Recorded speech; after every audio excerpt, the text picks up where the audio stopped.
Subscribe to our YouTube channel and press the bell icon for the latest updates. How to download your Twitter data. Log into your Twitter account if you are not already logged in. Click on the More tab in the left sidebar. Click on the Settings and Support from the pop-up menu. Now click on the Settings and Privacy from the drop-down menu. Under Settings section, click on Your Account.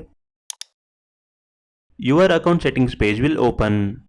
Click on Download an archive of your data option.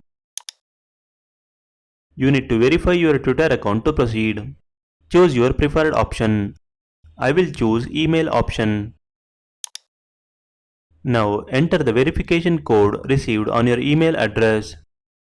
Click Next to continue.